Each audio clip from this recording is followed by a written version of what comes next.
start with the prayer first.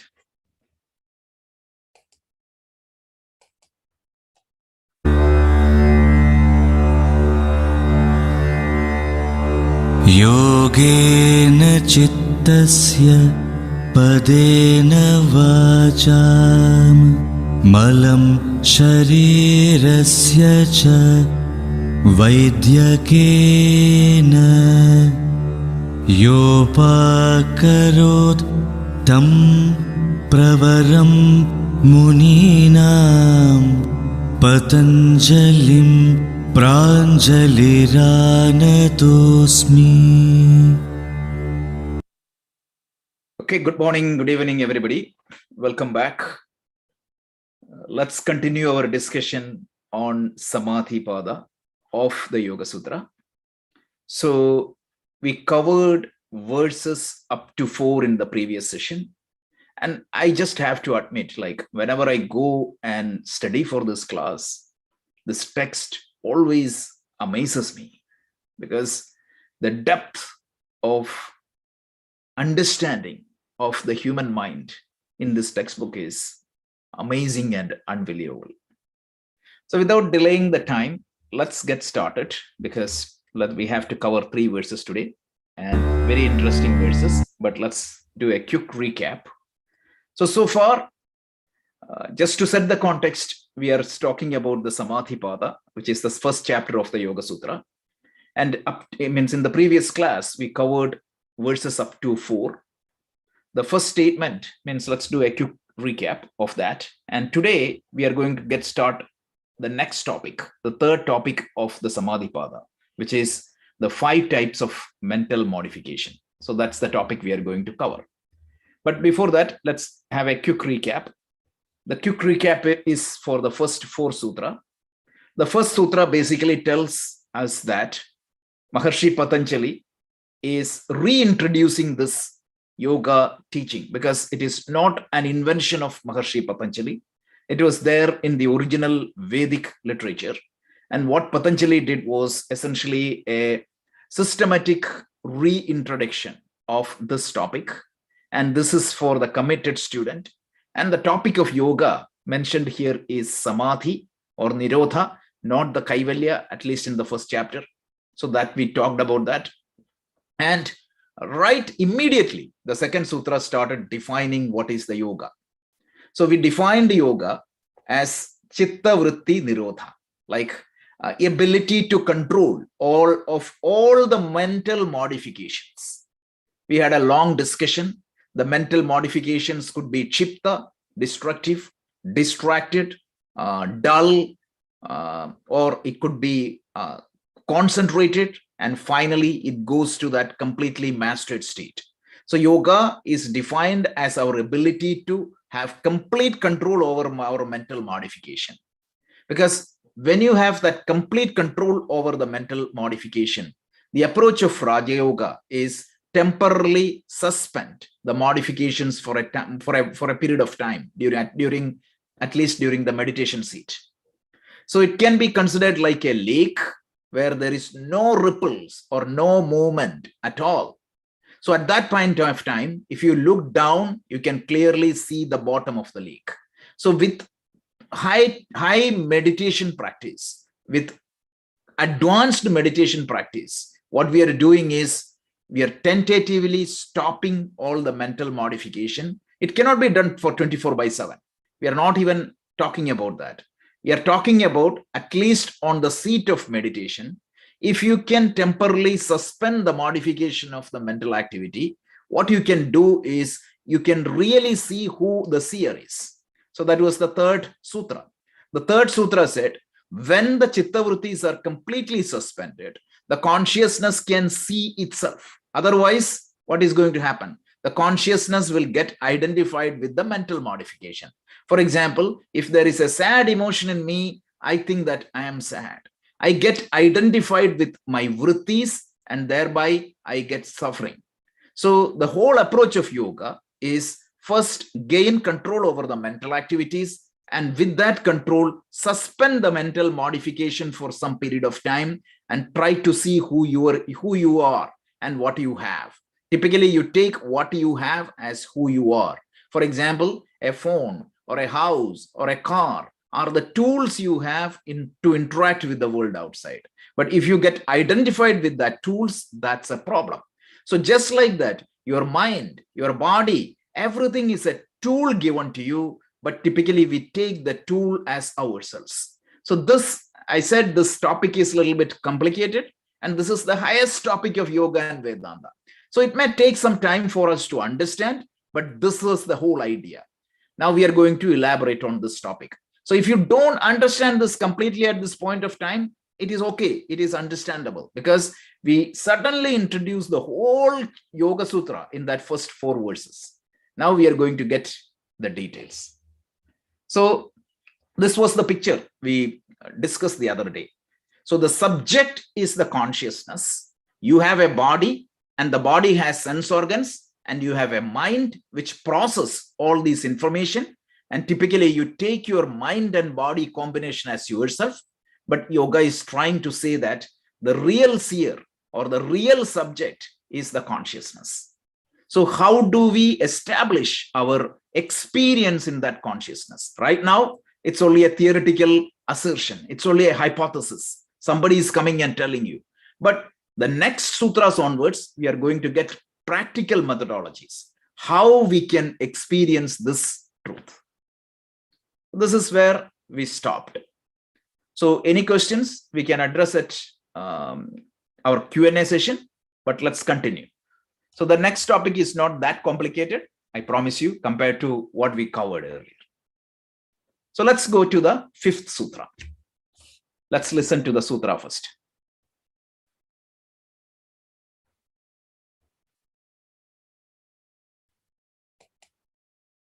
panchatayyah kliṣṭa akliṣṭāḥ.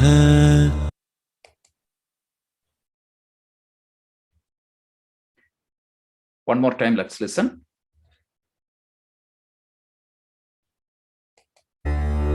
vrittayah panchatayyah kliṣṭa akliṣṭāḥ.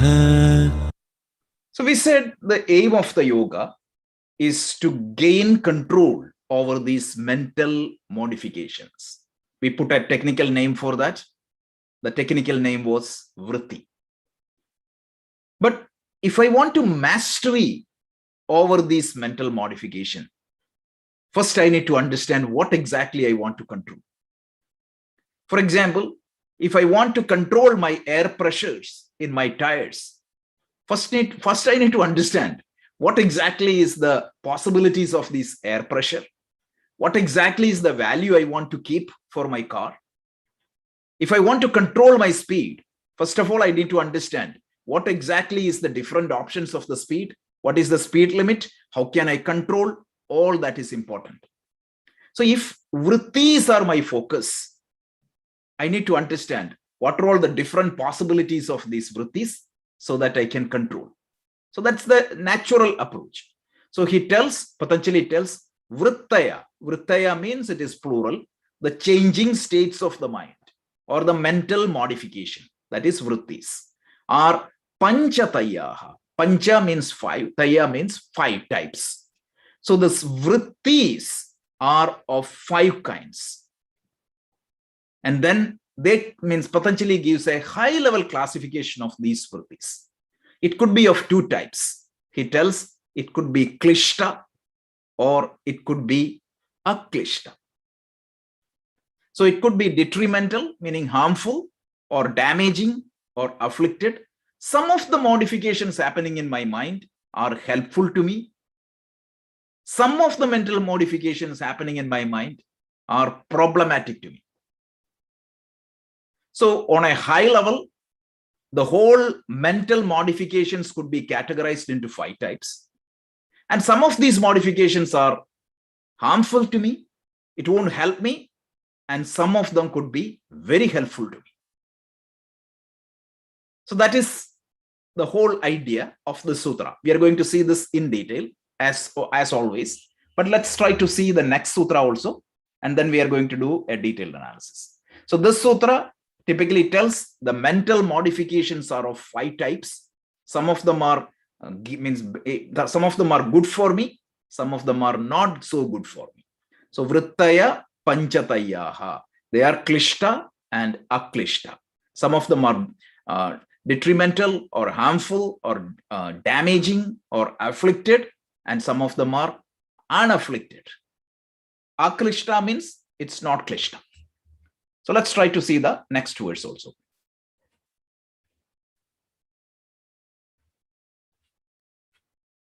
So he tells,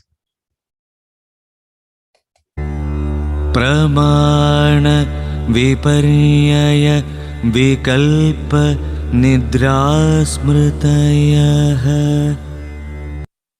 Beautiful, right? So he enumerates what are all that different types of mental modification. In the previous sutra, he said the mental modifications are of 5 types. And this sutra, he just enumerates that. He tells pramana. Pramana means correct knowledge. So please think, some modifications in my mind gives me correct knowledge about an object. For example, if I see a phone, I get a feeling that this is a phone. If I hear a sound of a bell, I hear that as the sound of a doorbell. So that means some mental modifications are happening in my mind, which is leading me to the right knowledge or correct knowledge. So that type of vṛttis, that type of spinning of your mind, which results in the correct knowledge of an object or a thought or something else, that is known as pramana. So please think through this. It's not very abstract. You can think. So whenever you gain some knowledge, that means there is some mental modifications are happening in me, and that mental modifications are giving me the correct knowledge. So that is pramana. Second thing is what? Viparyaya. Viparyaya means completely false knowledge. So I see A and I take it as B. The good old example is, if I see a rope, if I see that rope as a snake, that is viparyaya, incorrect understanding. So again, incorrect understanding means some mental activities are happening in me, but instead of giving me the correct perception, correct understanding of an object, it gives me an incorrect understanding. That is what is known as viparyaya. So one type of mental modification gives correct knowledge to me, which is pramana. And second category of mental modifications, yes, I see something or I interact with something, but instead of knowing it as X, I take it as Y. That's a problem. The third one is vikalpa. Vikalpa means I don't see anything outside. There is nothing outside, but I create something outside of it. Most of the modern day problem are either viparyaya or vikalpa. I don't see anything. There is no X exist, but I see that an X exists. So something I create, my mental projections, even without an external object or without any facts or basis, because there is a difference between viparyaya and vikalpa. Viparyaya means there is a rope, but I'm taking the rope as a snake. Vikalpa means there is no rope at all. I see but still something, but it is completely my mental projection. So this is full illusion. The other one is wrong understanding. This is illusion. So that's also vikalpa. That is vikalpa. So one is correct knowledge, but is incorrect knowledge, completely illusionary knowledge. This is the third. A fourth state of the mind. Sometimes the mind, what it does, it goes to a state where there is no major mental activities are happening. That is called sleep. So sleep also can be considered as a mental state. So some vṛttis leads to sleep. Sometimes the mind modifies itself into a state, which is sleep. That is another state. And sometimes what is going to happen? Smriti, memory. I can sit here and close my eyes and I can visualize my trip to Rishikesh. So I don't need to be physically there, but still I can pull stuff from my memory bank. So that pulling of the information from the memory bank can create some mental modification, and that is known as smriti. So these are the 5 categories of mental modifications. We need to understand each one of them in detail. So from Sutra 7 to 11, that's what we are going to do.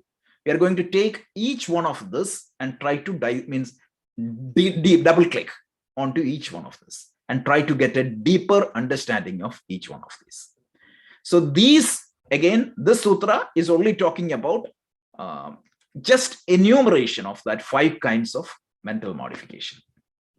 So this is the 2 sutras we are going to see initially, and if time permits, we'll see the pramana also. So let's go a little bit in detail.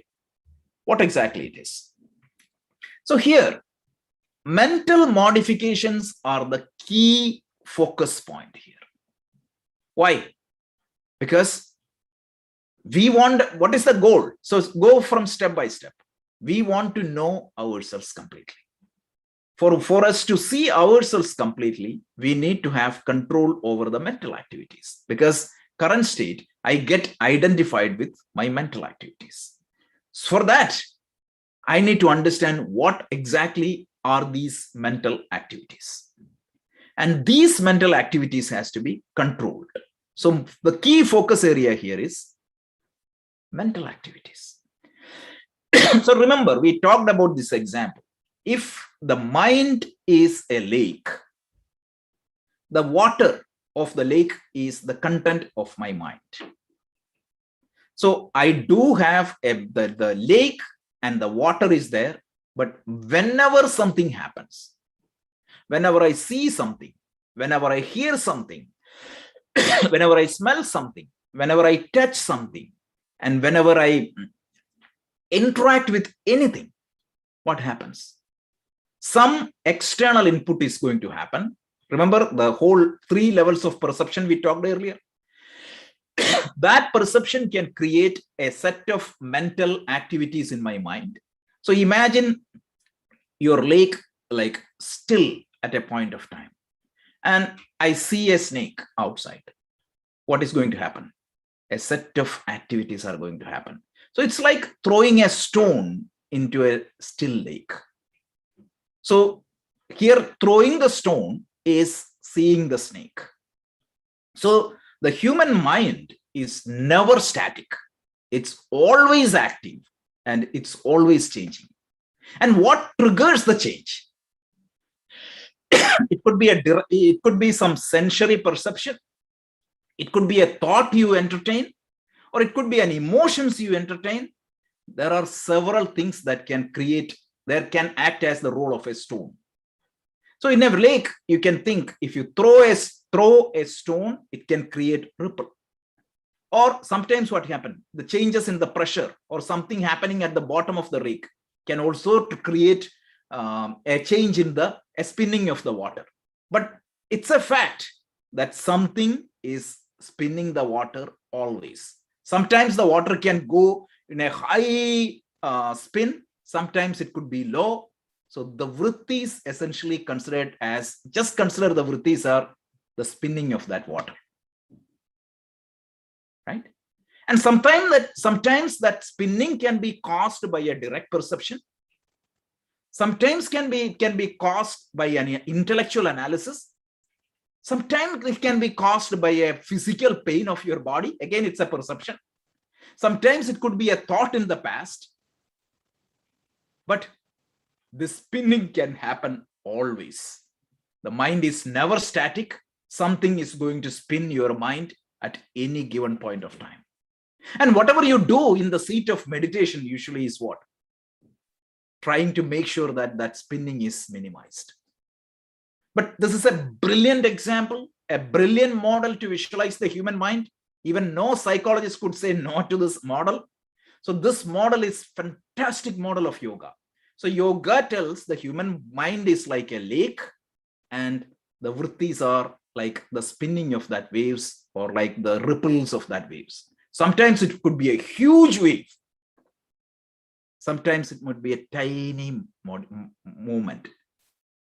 So at any given point of time, the mind will keep on spinning, and that spinning could be caused by different input. So any mental activity or state change will create the spinning of the mind. And this vṛttis, this is what is vṛttis, the spinning of the mind, are constantly being produced and constantly absorb the consciousness from its pure nature. Because I feel that I'm angry, I'm sad, I am attached to this, that, etc. So this constantly changing vṛttis will never give you to see who you are at all. So this is very important point. So please understand this.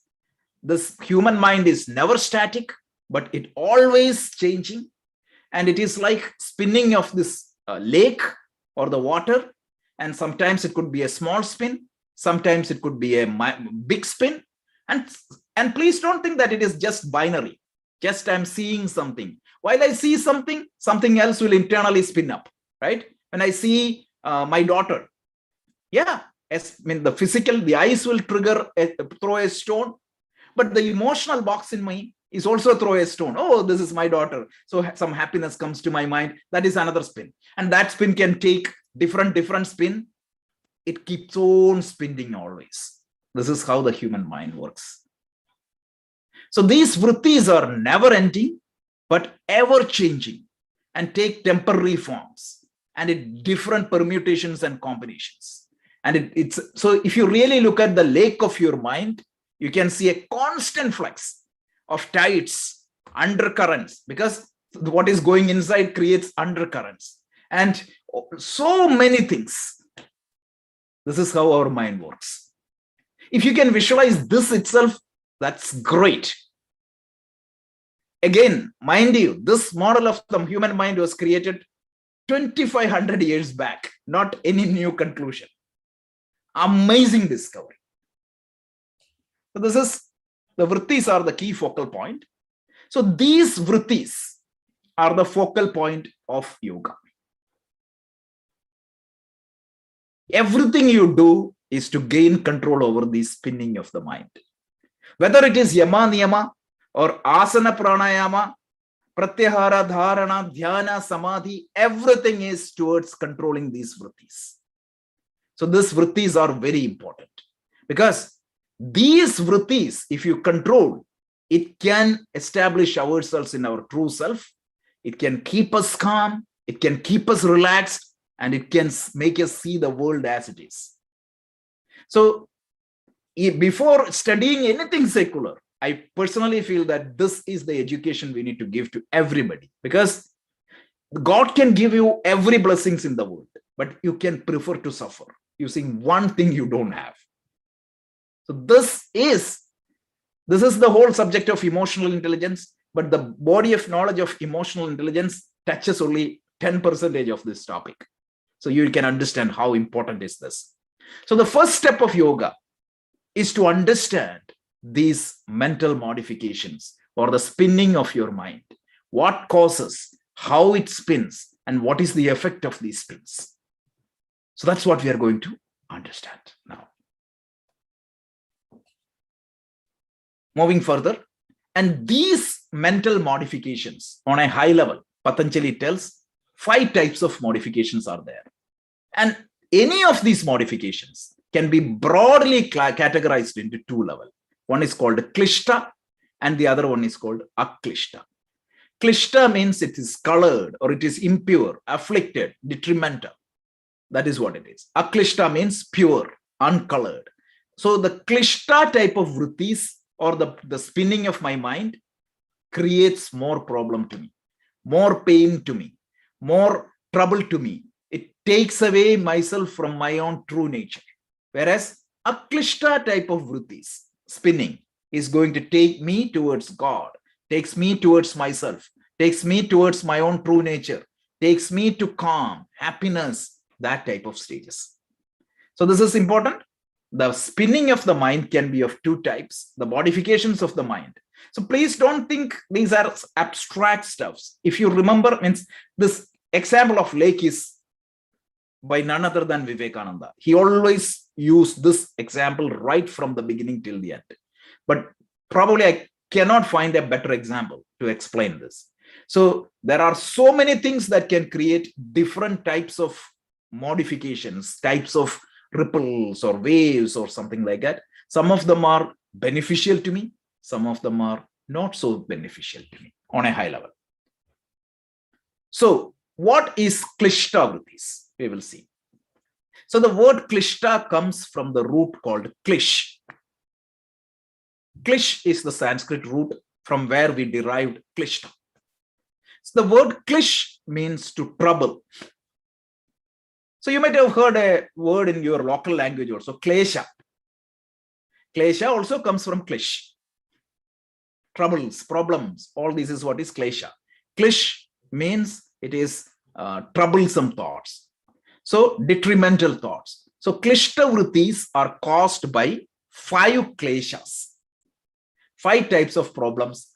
Means we are going to see this later. I don't want to overwhelm with you a lot of details. But second chapter, Sutra 3 clearly tells. It tells avidya. Attack means the ego, the strong ego. I am this, I am that, I am male, or I'm Indian, or I'm Hindu, all these type of thoughts. The ego. I'm a rich person, I'm a high professional. So that type of I-ness. One is ignorance. So avidya.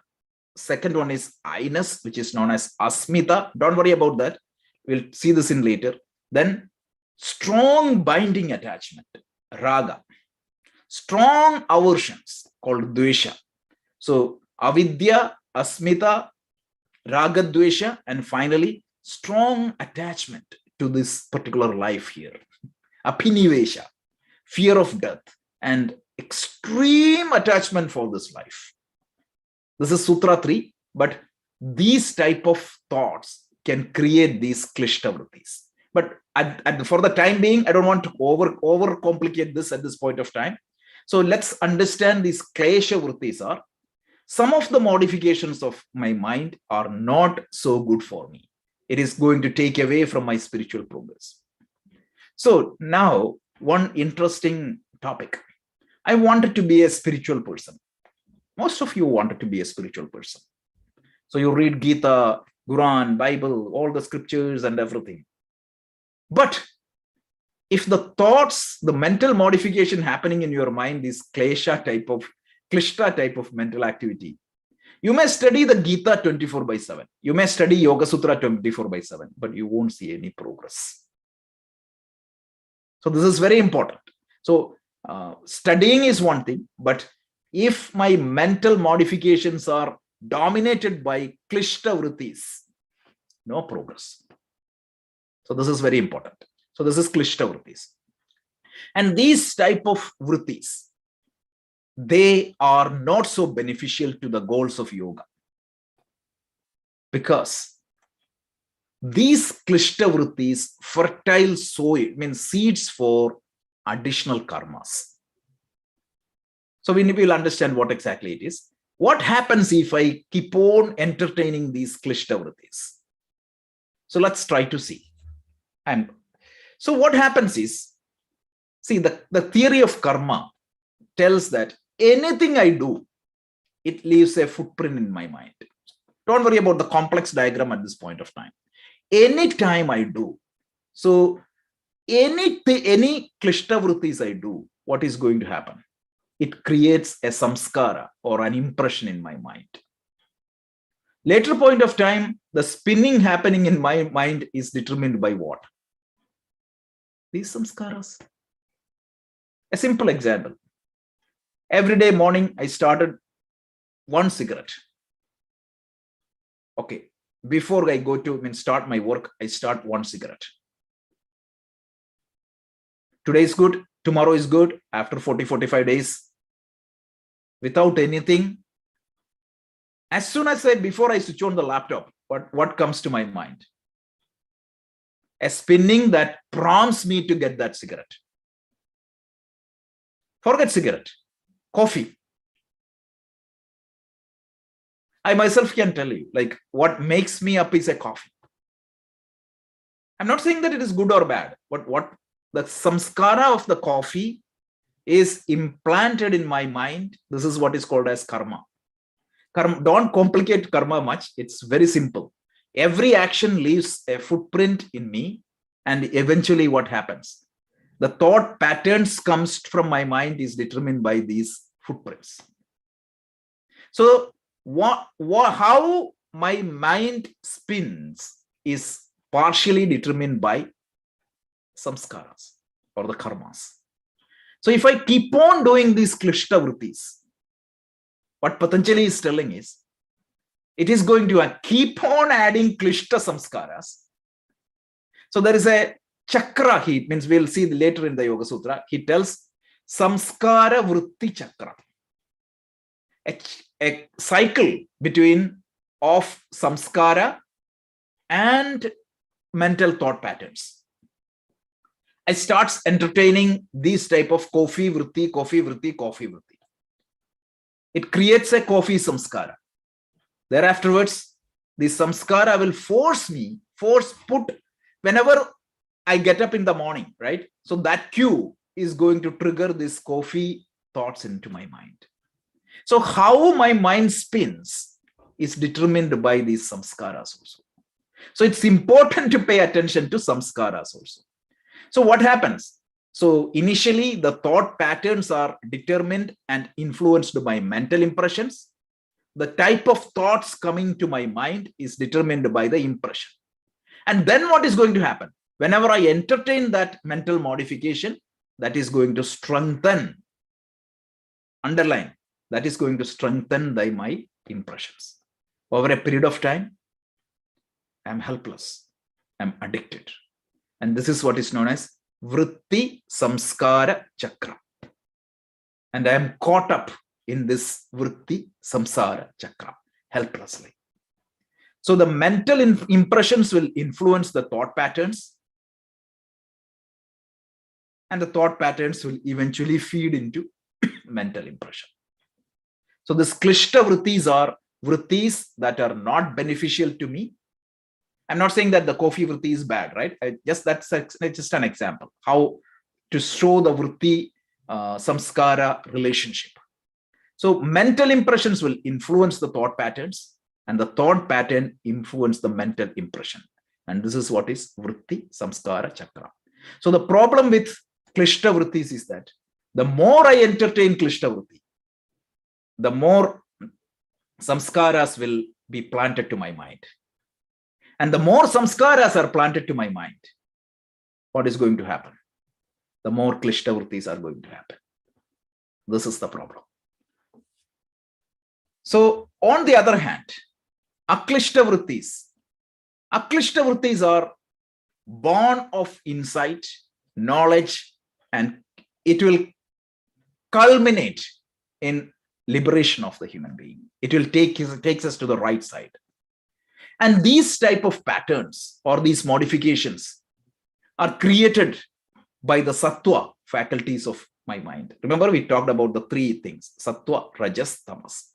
So the sattva aspect of my mind creates these type of vṛttis, and they are really beneficial to me.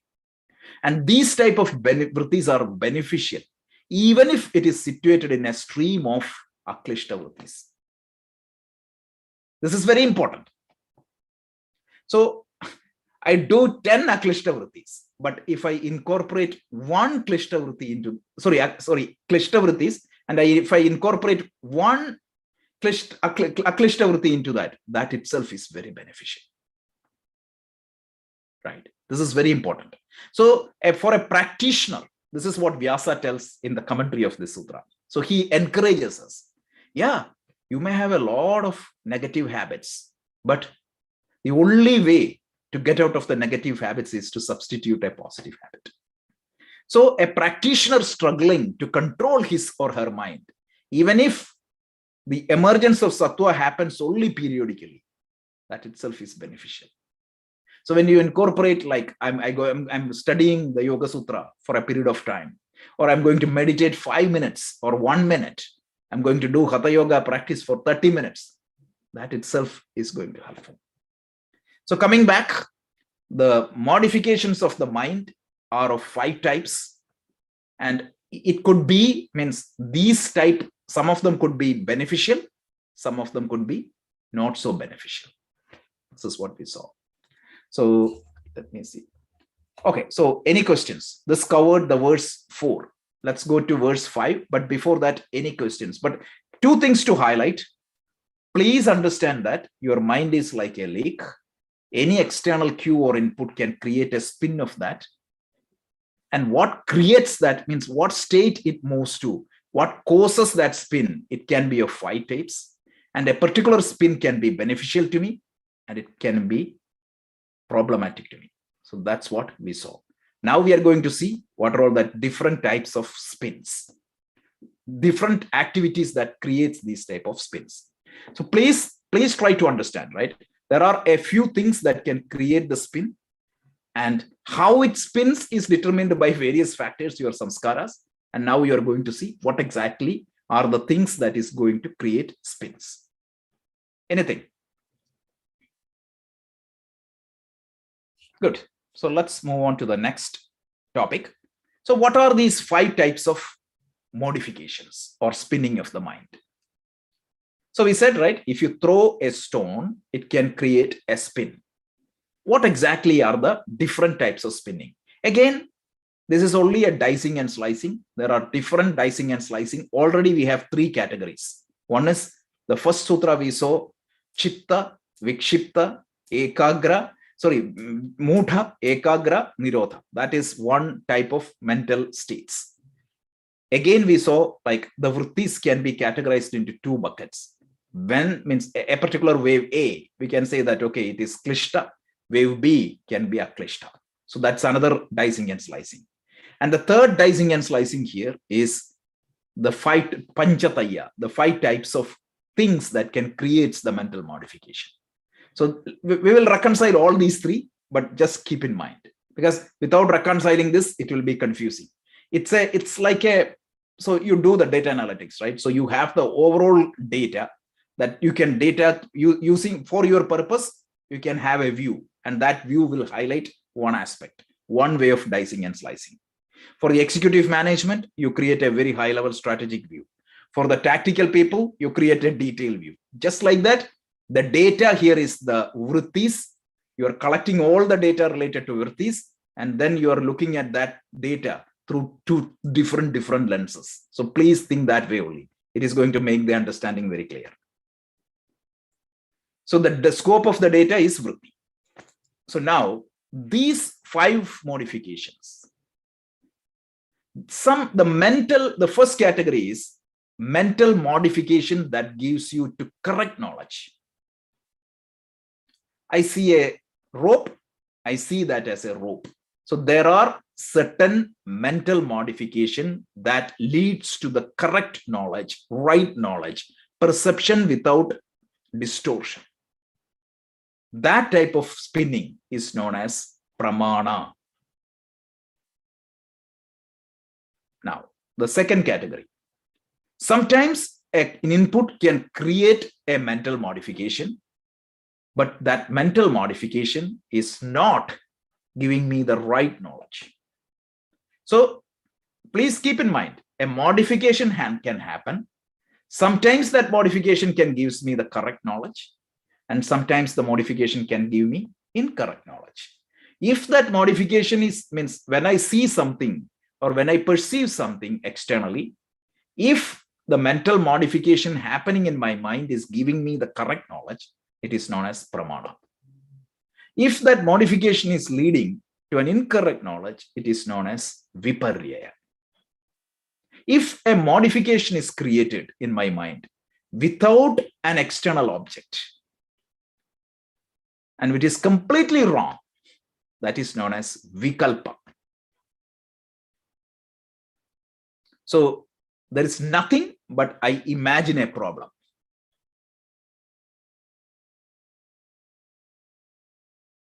We'll see each one of this in detail. So we are going to take practical example and try to relate that with our daily life. You will see everything is pretty much related to our normal life. The next one is a kind of mental modification. It will temporarily suspend all these activities. So the mind was hyperactive and a modification happened, and that modification turned the mind into a separate state, and that type of modification is known as nidra. sleep. And finally, memories means what? It's not vikalpa. Vikalpa means completely, it never happened. But memory means what? I went to India last year. So I visited a place. I can recollect that. If I think about a friend of mine who is not here with me right now, I can bring his or her mind in my mind easily. That is memory. So it is a mental activity which collects the information from the memory and projects into your mind. That is what is known as smritayah. So these are the 5 different types of mental modification we need to understand.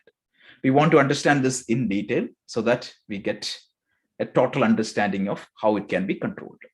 So basically this sutra, which is Sutra 1.6, enumerates the different mental modifications and the human mind can find in at any point of time. This is one of the mental modifications.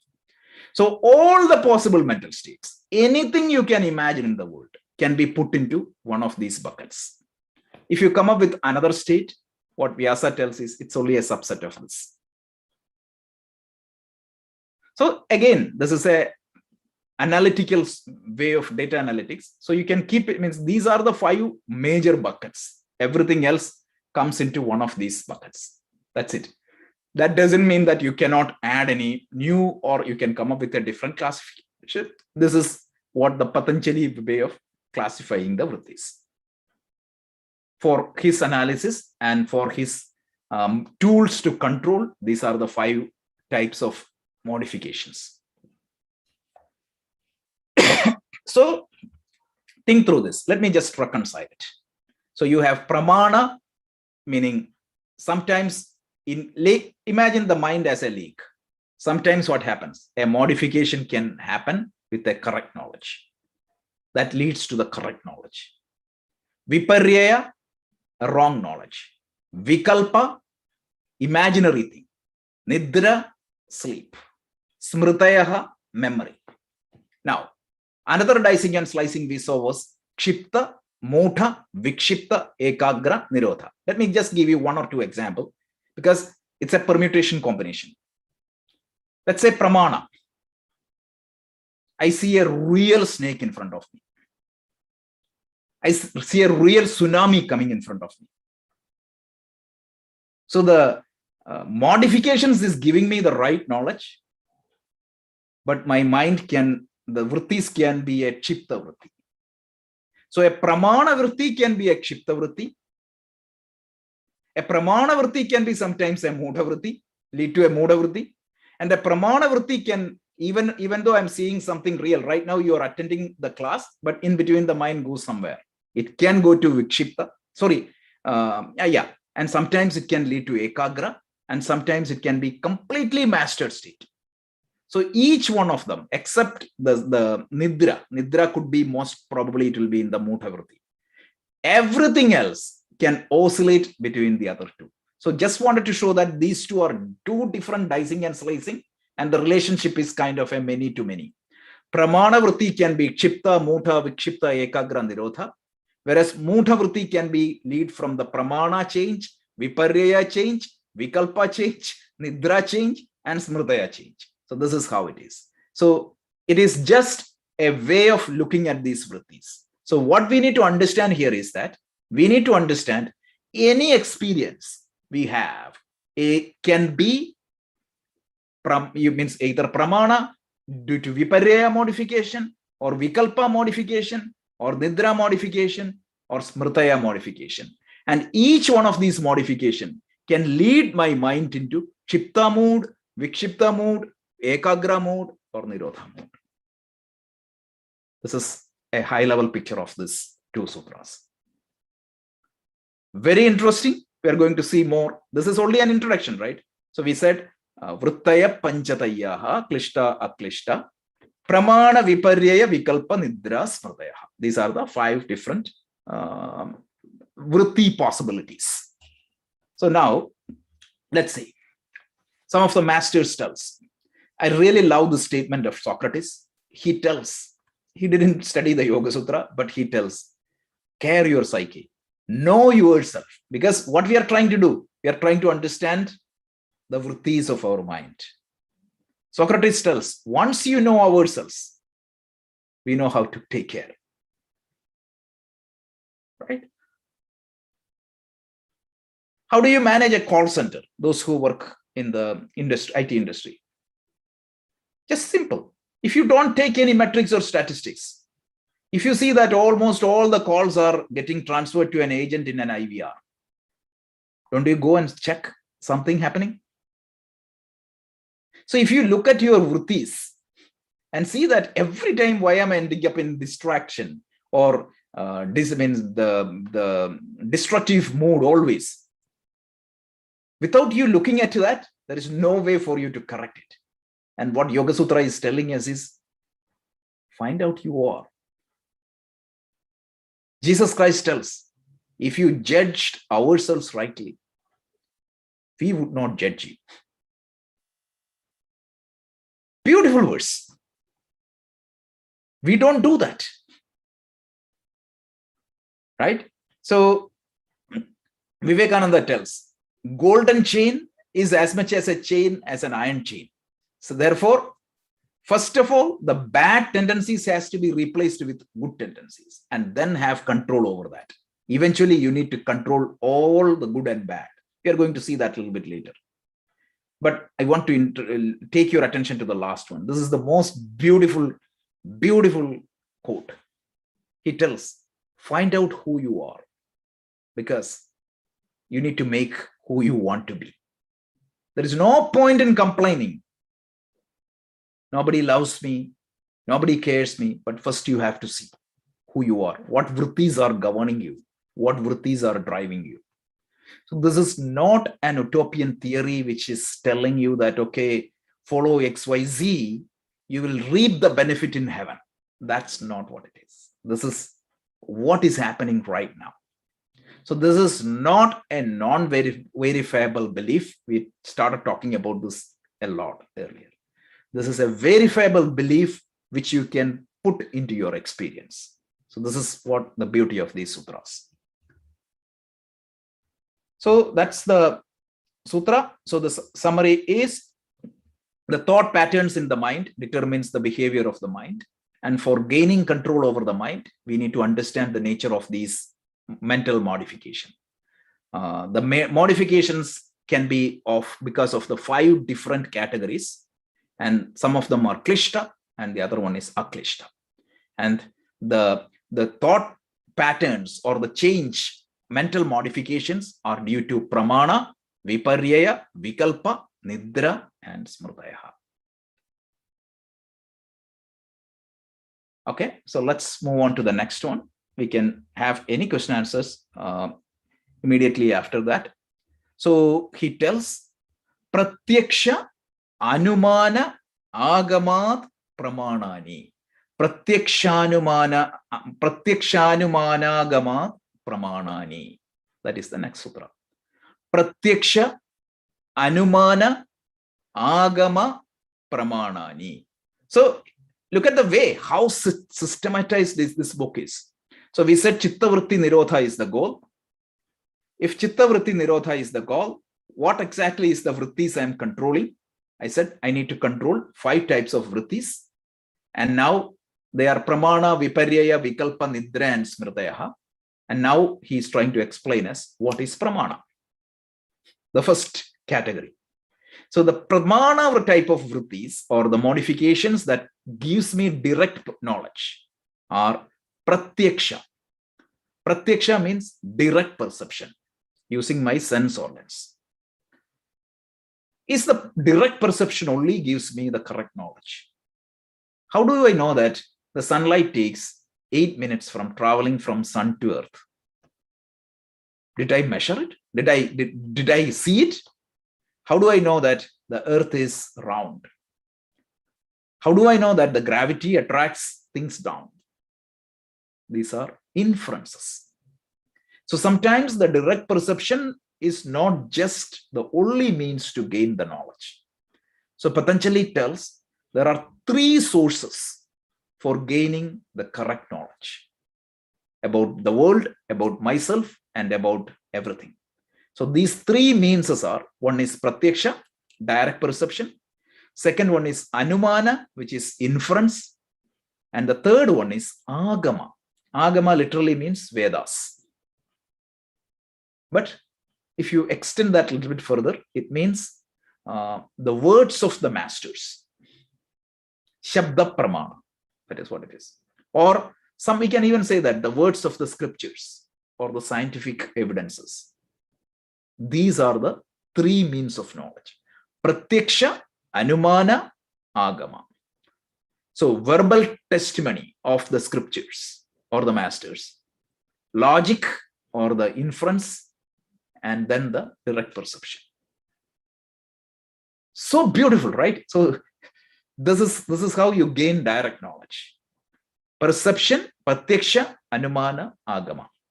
So the different Indic schools has done a lot of analysis on this particular theory, like the pramana parijaya.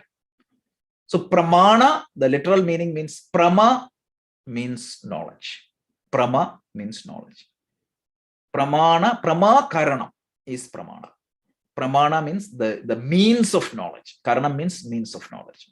So that means which gives me knowledge is pramana. And these pramanas for yoga, sankhya, it is 3. Vedanta has 5 or 6. Means the other ones are, for example, it tells arthavati, anupalapti, upamana. So those can be considered as part of inference only. So I personally feel that this is the most right level of classification. So some people, they say pratyaksha only. For example, the Charvaka school of Indian agnostics, they don't believe in anumana or from this agama. They just believe only in see. If they see, they believe it. That's it. But here it is a little bit more than that. So let's try to see that a little bit more detail. So Patanjali tells 3 different ways of acquiring correct knowledge. The first one is direct perception. I see a flower. I hear a song. I smell something. I touch something. I taste something. Through direct perception or cognition, certainly is a valid means of knowledge. Sometimes that's not the only means of knowledge. We talk about inference. The classic example given in the scriptures is what? You see a smoke. What does that imply? A fire. So you don't see fire directly, but when you see smoke, you can infer that there is a fire. So almost all the scientific discoveries comes under this category: inference, logical deduction. All the application of that comes under. So it's accepted as a valid means of knowledge. In the modern world also it is accepted. The third one is scriptural authority. So Vedanta or Veda is considered as a pramana. So there are certain things described in the scriptures or by the masters. When a Krishna speaks, when a Jesus speaks, when a self-realized master speaks, when Vedas talk about something, when the other scriptures also talk about something, Patanjali considered that as a valid means of knowledge. It could be beyond the sense perception. It could be sometimes beyond the logic, but still it is taken as a valid means of knowledge, because the knowledge about yourself will not come directly from the masters. The direct perception or inference. Initially, you have to take that as a means of knowledge and follow it. So now the question is, which one I take? Can I say that if I have a direct perception, that overrules the other two? Or can I say that logical deduction should be the first thing and remove the other two? This is where the Indic scriptures excels. They say, try to get a convergence of all 3 as much as possible. Instead of, for example, I look at the sky. What is my direct perception of the sunset? Sun is going down in the ocean. So if I take only the direct perception as the means of knowledge, and if I don't put any logical analysis or any other next step, it won't work. So that's where the next point Vyasa highlights. So he tells, as much as possible, we need to seek the direct experience rather than a blind faith on anything. But with a condition. This experience needs to be validated with reasoning. Because sometimes the experience itself can fool me. Right? Sometimes what happens? It has to be validated with reasoning and the scriptural authority. So, seek the validation of the experience through the inference and scriptural validation. So, in our culture, they say, Shruti, Yukti, Anubhava. You might have heard that. So, Anubhava means your direct perception. Yukti means the logical reasoning or inference. And Shruti means the scriptural authority. If all these three are aligned, perfect. That's really good. But if that's not the case, try to see at least two of them are aligned. So this is the approach. So once again, the three means of knowledge is pratyaksha. Pratyaksha means direct perception. Anumana means inference. And mana means what? Measure. Anu means again. So I try to measure that again through my mental activities. That is why the word derived, anumana. Anu, we already know the word anu shows that it is again, after. So you see something, you see a smoke, but you try to see what exactly could cause the smoke. You infer that it could be a fire. But is anumana alone is good. It has to be validated with something else. For example, I see a smoke. From long distance, I see that it is a smoke. This is not my example. This is Vyasa's Shankaracharya's example of this vivarana. So look at the logical analysis they have put. He said, don't be satisfied and conclude that it could be a fire. Go a little bit closer. It may not be a smoke. It could be a cloud floating. It could be mistaken as. So always try to recheck this. Constantly make sure that these three are aligned. Another silly example he has given. He said, like, from a distance, I see that a branch of a tree is moving. Okay, I concluded with anumana. What? There is wind there. But I went closer. I found that a monkey was just shaking the tree. So just don't be satisfied with just an initial anumana. Constantly check and make sure that your understanding is correct. So this is what gave courage to Arjuna to ask all these questions to Krishna. Vyamishrenena vakyena. You seems to be contradicting to me. So this is very important.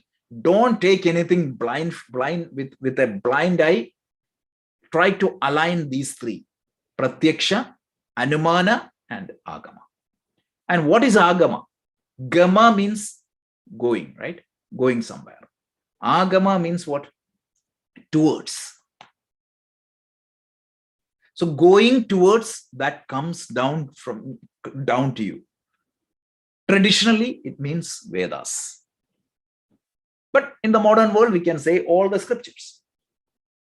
Extend that to all the scriptures, all the revelations of the masters, all the teachings of all the masters. This is what it is. So the right means of knowledge is gained by three sources: pratyaksha, anumana, and agama. So this alignment of three, again, Shankaracharya, known for his logical analysis, he tells, experience without reasoning could be and validation could be a play of your mind. He tells, the good example he tells is the water you see in a desert, mirage. So it could be a play of your mind. You see water, but there is no water there. So if you just dependent upon your sensory perception alone, the second one is you see that the sun is moving, but practically it is the earth that is spinning around the sun. The second one, mere anumana, could be an intellectual gymnastics. So these two has to be. And sometimes if you just look at the scripture alone, without reasoning and validation, what is that? It could be a blind faith or a cold memorization. Again, this is Shankara's words. He tells it's just a repetition of stuff. I am the only way. When Jesus says, if you literally takes, you say that everybody else goes to hell. But is that what he meant? So the scriptural teachings also has to be put through the lens of logic and experience. That's why the Shruti, Yukti, Anubhava is highly emphasized in the Indic methods, especially in yoga and Vedanta. So the summary is, pramana is the direct perception. Inference, pramana consists of three. Prama means pramakaranam, that gives you the correct knowledge, is of three types. One is direct perception, second one is inference, and the third one is the scriptural authority. And as much as possible, align these three for gaining the right knowledge. Shruti, Yukti, Anubhava. So we covered 3 sutras. The first topic we covered was mainly to see that first topic we covered was the focus of the yoga is vrittis. Vrittis, just imagine vrittis like the spinning of the lake. What it can create the spin, there are different things, and we identified 5 different major things that can create the spinning of this mind. They are pramana, pramana, viparyaya, vikalpa, nidra, smritayah. And this spinning, whether it is pramana or viparyaya, it can be beneficial to me or it can be problematic to me. So that is kliṣṭa, akliṣṭāḥ. That is, the vṛttis are, means, remember, like 3 way of dicing and slicing. The vṛttis can be kliṣṭa or akliṣṭāḥ. The vṛttis can be caused by pramana or viparyaya or vikalpa or nidra or smritayah. And this vṛttis can lead the mind into 5 possible states: chitta, vikshipta, ekagra, mudha, and nirodha. And the relationship is many to many. So we need to understand all these things. Practically, we wanted to make sure that all the mental activities are akliṣṭa, and it cannot be chitta, vikshipta, and mudha. So we want, what our goal is this. We want to make sure that all our vṛttis are controlled in such a way that it ends up either in the ekagra or nirodha state, and it should be akliṣṭa. So that's what we are going to see. But what causes these mental activities? The 5 different vṛttis are highlighted, and we saw the first one, which is pramana. The pramana is of 3 types. The direct means can be acquired through 3 means. One is direct perception, second one is inference, and the third one is agama. Why that is emphasized here? If that Shruti, Yukti, Anubhava is not highlighted, the perception can, instead of a pramana, the perception can become a viparyaya. If I wrongly understand something, that because if I understand that wrongly, it creates wrong mental impression, and it can create different type of spinning, which may not be good for it. This is why it is. Okay, so that concludes the topic we plan to cover today. So we will do the Purnamada, and then we will go to the Q&A mode. So let's listen to the final prayer.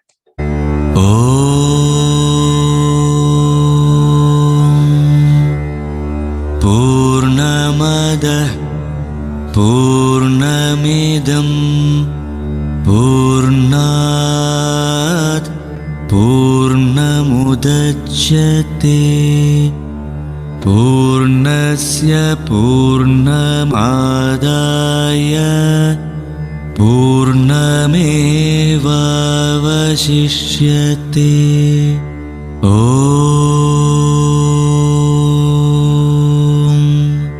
Shanti, Shanti, Shanti. Okay, so